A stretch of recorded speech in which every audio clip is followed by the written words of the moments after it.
Vous deviez certainement savoir que il y a des films qui ont été élaborés pour illustrer la vie du prophète Mohammed sallallahu alayhi wa sallam.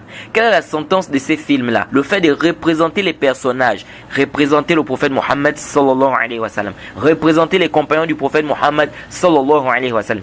Qu'en est-il de ça islamiquement parlant? C'est ce que nous allons essayer de voir tout à l'heure, Inch'Allah.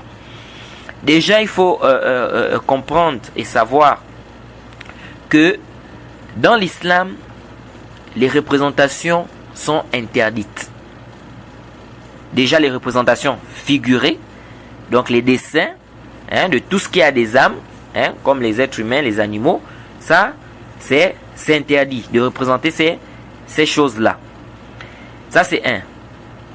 Deuxièmement, comme le prophète Mohammed sallallahu alayhi wa sallam a dit dans le hadith rapporté par l'imam Bukhari, le prophète a dit ceux qui auront le châtiment le plus dur, le plus sévère yawm al-qiyamah, c'est qui? Les gens qui font quoi? Qui font des représentations, ou bien les gens qui font quoi? Des images. Et rentrent à l'intérieur également les gens qui font quoi? Les photos, etc. avec un peu plus de détails. Bref, les représentations de manière globale, c'est interdit. Premièrement, d'abord, le prophète Mohammed, comme c'est venu dans le Sunan Abi Daoud et Ibn Majah bi isnadin sahih, avec une chaîne de transmission authentique, le hadith de Aïcha, قالت وحكيت له إنسانا فقال رسول الله صلى الله عليه وسلم ما أحب أني حكيت إنسانا وأن لي كذا وكذا. Alors ici dans ce hadith, Aïcha nous dit qu'elle est en train d'imiter quelqu'un. Elle imitait quelqu'un, donc soit la manière de marcher ou la manière de parler, la manière de faire. Et le prophète a dit je n'aimerais pas imiter quelqu'un. C'est-à-dire le prophète a détesté cela. Alors c'est venu également dans un hadith authentique rapporté par l'imam Bukhari et Muslim. Ici le prophète nous dit que al-mutashabbi', c'est-à-dire celui qui va, c'est-à-dire, comment pourrais-je traduire cela? C'est-à-dire quelqu'un qui va se faire passer pour celui qui n'est pas, et comme quelqu'un qui a porté deux vêtements prétendument. C'est-à-dire que dans ce hadith de Bukhari et Muslim, le prophète dit que on ne doit pas en fait se faire passer pour ceux qu'on n'est pas. On ne doit pas se faire passer pour ceux qu'on n'est pas. Effectivement, ça c'est clair et authentique. Or, dans les films ou dans les scènes théâtrales, on se fait passer pour ceux qu'on n'est pas. Or, dans les films et les scènes théâtrales, qu'est-ce qui se passe? On se fait passer pour ceux qu'on n'est pas. Pourquoi? Quand quelqu'un va par exemple dire qu'il est médecin dans une scène théâtrale, est-ce qu'en réalité il est médecin? Non. Alors il se fait passer pour ceux qui n'est pas. Il joue le rôle d'un intellectuel. Par exemple, un étudiant par exemple, dans une scène théâtrale, il joue le rôle d'un surdoué ou bien un intelligent, un intellectuel. Et en réalité, il n'a pas ce niveau-là. Donc il se fait passer pour ce qu'il n'est pas. Et une femme qui va prendre le rôle, qui va jouer le rôle de la femme d'un président des États-Unis par exemple, alors qu'elle n'est pas la femme du président, elle se fait passer pour ce qu'elle n'est pas.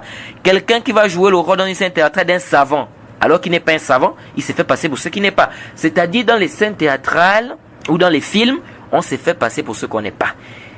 Quand on prend le rôle, on dit par exemple quelqu'un va jouer le rôle d'Abou Bakr dans le film, ou bien de Bilal, il se fait passer pour ce qui n'est pas. Est-ce qu'il a le niveau de Bilal? Est-ce qu'il a le niveau de foi d'Abou Bakr? Mais il s'est fait passer pour ce qui n'est pas. Et ceux qui ont même permis, c'est même grave. Parce que cette personne-là qui va représenter le prophète, c'est quelqu'un d'abord qui commet des péchés, commet des grands péchés, des petits péchés. Parce que vous devez savoir que concernant les prophètes, les prophètes sont ma'soum des grands péchés. Les prophètes ne tombent pas dans des grands péchés.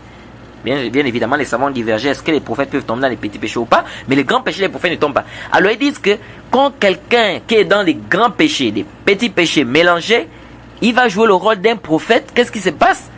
C'est-à-dire c'est comme s'il diminue, rabaisse le niveau des prophètes. Pourquoi? Parce que lui n'a pas le degré de ce prophète-là. C'est-à-dire il ne peut même pas jouer pleinement le rôle de ce prophète-là. Donc ici, représenter un prophète, c'est vraiment grave.